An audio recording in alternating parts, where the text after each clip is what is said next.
नमस्कार, माझं नाव किरण पाटील. माझ्या चॅनलमध्ये तुमचं स्वागत आहे. आजचा विषय जो आपण डिस्कशन करता घेतलेला आहे तो पोटगीच्या संदर्भामध्ये आहे. आता पोटगी कोण क्लेम करू शकतो, कोणाला पोटगी मिळवण्याचा अधिकार आहे, हे आपण आज थोडक्यात पाहू. मी त्याच्यामध्ये सेक्शनमध्ये काही जाणार नाही किंवा कायद्यामध्ये फार टेक्निकल मुद्दे घेणार नाही. इन जनरल फक्त सांगणार आहे की पोटगी घेण्यासाठी कोण क्लेम करू शकतो किंवा कोणाची योग्यता असू शकते पोटगी घेण्याकरता. तर भारतीय कायद्यानुसार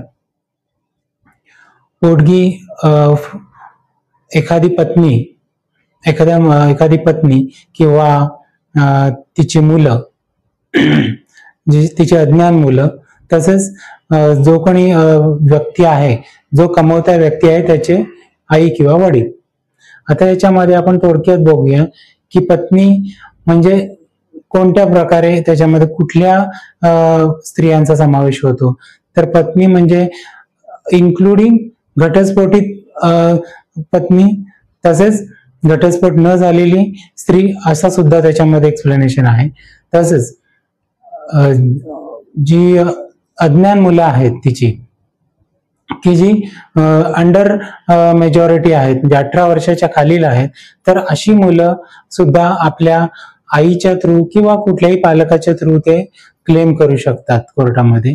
तसंच याच्यामध्ये जो कोणी कमवता व्यक्ती आहे त्याचे आई वडील, ज्यांच्याकडे स्वतःचा पालन पोषण करण्याचं कोणत्याही प्रकारचं साधन नाही, तर असे आई वडील जे आहेत ते सुद्धा पोटगीच्या अधिकाराला पात्र आहेत. तर याच्यामध्ये असं आपण बघूया की हा जो पोटगीचा जो अधिकार दिलेला आहे त्याच्यामध्ये कोर्ट कशा प्रकारे कार्यवाही करतं. तर याच्यामध्ये जर एखादी पत्नी जिचा घटस्फोट झालेला नाही किंवा झालेला आहे पण ती स्वतःला मेंटेन करण्यास असमर्थ आहे, स्वतःचं पालन पोषण करण्यास असमर्थ आहे, अशी स्त्री मॅजिस्ट्रेट कोर्टामध्ये जाऊन पोटगी करता अर्ज करू शकते आणि त्याच्यामध्ये योग्य ते पुरावे बघितल्यानंतर कोर्ट त्याच्यामध्ये योग्य तो आदेश करू शकतो.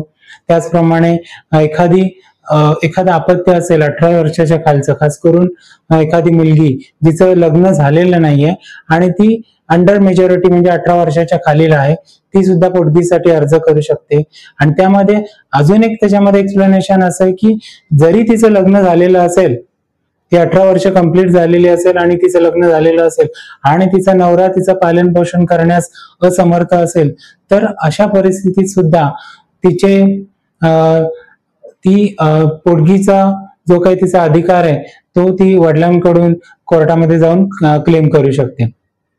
त्याचप्रमाणे एखादा अपत्य जे 18 वर्षाच्या खालील असेल किंवा 18 वर्षाच्या पुढे असेल, तर त्याच्यामध्ये जर ते स्वतःचं पालन पोषण करण्यास असमर्थ आहे कोणत्या तरी फिजिकल किंवा मेंटल कारणामुळे, म्हणजे एखादा असा काही आजारपण आहे की ज्याच्यामुळे तो आयुष्यभर स्वतःला मेंटेन करू शकत नाही, स्वतःचा सांभाळ करू शकत नाही, तर अशा परिस्थितीमध्ये सुद्धा ते जे मूल आहे ते आपल्या वडिलांकडून मेंटेनन्स मागू शकतं योग्य त्या पालकांच्या थ्रू.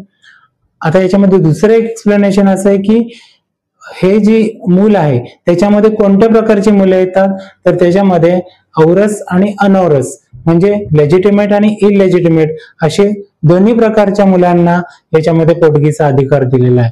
आणि कोर्ट याच्यामध्ये जो इंटेरिम मेंटेनन्स जो आहे तो जो अधिकार, इंटेरिम मेंटेनन्सचा जो हुकूम आहे तो त्याच्यामध्ये कधीपर्यंत करू शकतं, तर जेव्हा अर्ज केला जातो अशा प्रकारच्या व्यक्तींकडून, तेव्हा अंतरिम मेंटेनन्स म्हणजे ह्या केसचा निकाल लागेपर्यंत 60 दिवसाच्या आत अंतरिम मेंटेनन्सचा निकाल दिला जातो की जेणेकरून या केसचा निकाल लागेपर्यंत त्याला तो मेंटेनन्स चालू राहील आणि त्यानंतर जी काही फायनल ऑर्डर असेल ती कोर्टाकडून केली जाते.